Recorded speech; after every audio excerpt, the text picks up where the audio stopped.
Hi guys, welcome to today's video on beauty hacks and tips. Think of this like a makeup tutorial, but all the best bits. So the bits that you are not too sure how to use, or some tips and tricks on how to do things slightly differently.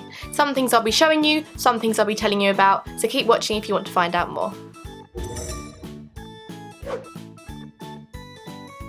A lot of people ask me, how do you contour? Where do you put the lighter parts? Where do you put the darker parts? And where do you highlight? It's not complicated, it's not rocket science. So here I'm going to show you exactly whereabouts on my face I draw the lines and the shapes. It is literally an art lesson. So I've already done one side here. What you want to do is get a triangle underneath your eye like this, and this will really, firstly, it will bring out your eyes and make them look a lot brighter, but secondly, it'll also smooth out any bags you have under your eyes. There we are, just like that. So you've got two triangles underneath here. It's like clown makeup, isn't it? It's crazy. What I'm going to do next is something to make you look like you've got a smaller nose, and it just thins out slightly. So if you draw a little circle on the end of your nose like this, create a line that runs from the top of your nose to meet this circle. And then at the top, a little tree or something, I don't know. So next we need to put a little bit here. This really accentuates your cupid's bow and makes your lips look fuller. It's running out a little bit actually. It's LA Girl Pro Concealer. I use the colour Porcelain, and this is what I use for my lighter shades.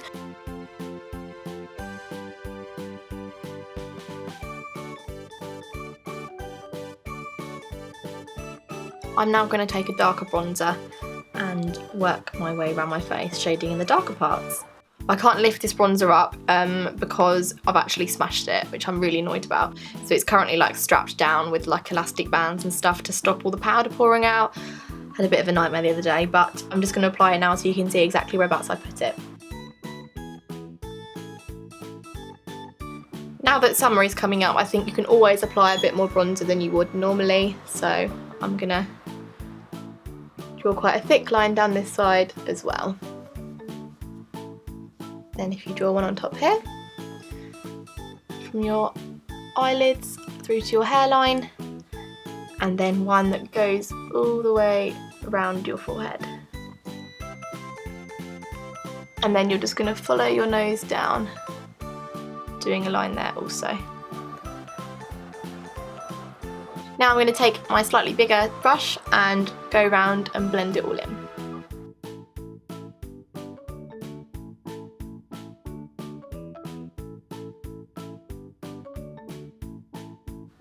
There we are, that's now all nicely blended in, and I'm now just going to apply some highlighter. I think highlighter is probably my favourite part of doing my makeup. I absolutely love it. What I really love about this is the pigmentation is so good. So I'm going to take it on the same brush as I used to blend and work along my cheekbone here.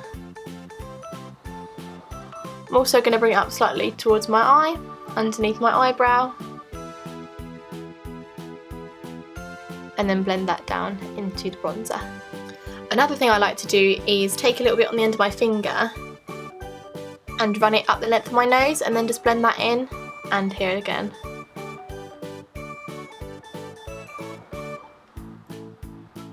I just cover my whole face in highlighter basically. I love it, absolutely love it. So that is how you contour. They are the main parts I use to contour my face, and I feel like without contouring nowadays, my face is made up from a contour. This is my main base of makeup, and the eyes and everything are just an extra. I think if I could leave the house wearing one piece of makeup, I guess it doesn't count as one piece, but the contour would be my piece to choose. Next up, you're getting two tips in one. So now I'm going to show you how to use this sellotape to get the perfect eyeshadow. A few of you have seen this already. My friend Anna actually tweeted me recently saying that she used this before a night out. Firstly, get some tape. That's too big, hang on. It's all sticking to me. So about 2 inches long is perfect. You need to line that up with the arch on your brow. So eyebrows generally go up and then down. So we need to line it up with the initial up bit here. So there, and pop it underneath your bottom eyelashes. So firstly you need to decide what colours you're going to go for. Generally you want a dark one on the outside and a lighter one on the inside. So I'm using my trusty Naked 2 palette, or you can see, hello, God, it's so dirty. Sorry, I haven't cleaned any of my makeup for a while. This is really bad. I should have done it before this video. I'm going to take the bigger end of the brush and dip it into... Oh no, I can't see what this one's called because I've brushed it out. I think it begins with a V. I can't remember. It's this one here. It's the darkest brown on the palette that's next to the black. Before I apply any eyeshadow, there's a trick to use using Vaseline. If you get a bit of Vaseline on your finger and literally wipe it over your eyelids, it's going to make the eyeshadow much more pigmented and really, really stand out. I'm going to show you an example of this on my hand now so you can see before and after with the Vaseline. There's no Vaseline here, there's Vaseline here. So I'm going to get a bit of eyeshadow. This is without the Vaseline. So you can see there it hasn't really shown up much. Now I'm going to apply it with the Vaseline. You can see the difference there. So this one is really pigmented and this one you can barely see. So the Vaseline just gives it something to stick to, which makes it stay on for much longer and gives a much bolder look. But don't apply too much because your eyes will feel quite heavy. So I'm going to take our darker eyeshadow and starting from this side, going to dab it on like this. The best bit about using the tape, it doesn't matter if you're messy here because it will just go onto the tape and then we can whack the tape off afterwards and it's a perfect line. So now I'm taking two Kiko, is that how you say it? Kiko eyeshadows here. One is in the shade, 4. I thought it had a really exciting name. One is shade 3. Just these ones here, I absolutely love these. They're quite cheap and they just look gorgeous, gorgeous metallic colours. So I'm going to take this one first and blend that on the inside of my eye and then this one in the middle. Now it's the best bit, it's time for the big reveal. So I'm going to take the, the sellotape. My nails are too long to do this. And literally peel it off, leaving you with the perfect line there. Not only does that give you a really neat looking eyeshadow, it leaves you with the perfect line to draw your eyeliner over.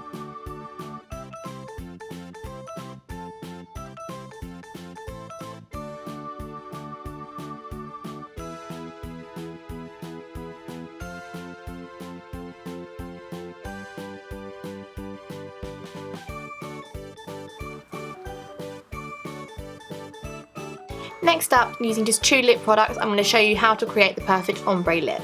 Here I'm using my NYX Soft Matte Lip Creams in shades London and Cannes. Firstly, I'm going to take the darker one, Cannes, and use it as a sort of lip liner and for the outer part of the ombre.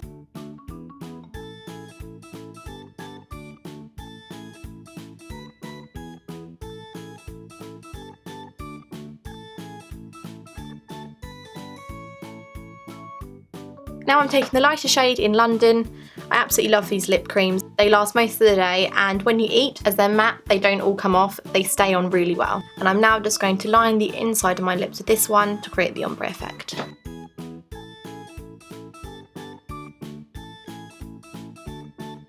Now everyone has a double chin.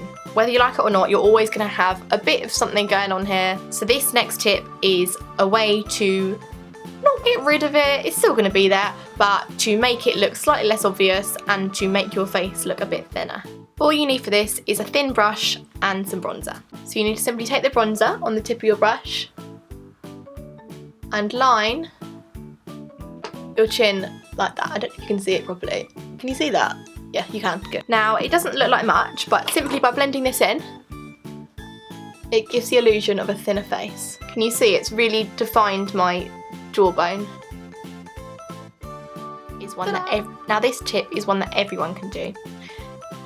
When you're using your mascara and you need a bit more of the mascara on your brush, instead of, as a lot of people do, pumping in and out to get more on the end of the brush, you should start to roll it instead, like this in your hands. By pumping, what you're doing is getting all the air.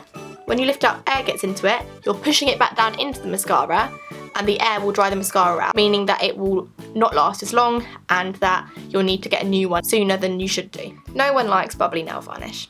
Now, I get my nails done, but when I used to paint my nails myself, I'd find that sometimes there'd bubbles underneath the nail varnish. Now, the way to stop that happening, the night before or a few hours before you're going to apply some nail varnish, leave it in the fridge. Don't ask me why, don't ask me about the science for this, but somehow it just stops the bubbles being there and it makes the whole nail varnish apply much smoother. I wear heels every day to work and find that my feet they dry out, and there's always, this is going to sound revolting, there's like a hard bit of skin around my heel and on the soles of my feet, so down here and up here. Now to stop this and to soften your feet, when you go to bed at night, get a pair of cotton socks and loads and loads of moisturiser or foot cream, smother your feet in them, so it's like loads and loads on there. Be really, really generous. Apply it all over the foot, slightly up the ankle, all between the toes. Bung the socks on. Overnight, the moisturiser will soak into your feet and you'll wake up with really, really nice soft feet. When buying foundation, a lot of people hold it up to their face and go, yeah, that's the right shade for me, which causes your face, once you put the foundation on, to be a totally different colour to your neck. The best way to find the foundation for you is to test it out on your neck to find out if that colour is going to match your face. Because if you can find a match on your neck, you know that you're not going to have that horrible line between the two and look awful. Now I hope all of you have learnt something from this video today and that it's been helpful and informative for you. I've been using makeup for years now and I love putting it on, but I found that by doing these tips and tricks it will make it much easier for you, and you could hopefully now have lots of nice ideas to go and experiment with. So if you've enjoyed this video, please go and give it a thumbs up, and if you're not already, please subscribe to the channel. We've got lots of good ideas coming up soon on the channel, George and I, and we can't wait to share them with you. Thank you so much for watching today. See you soon.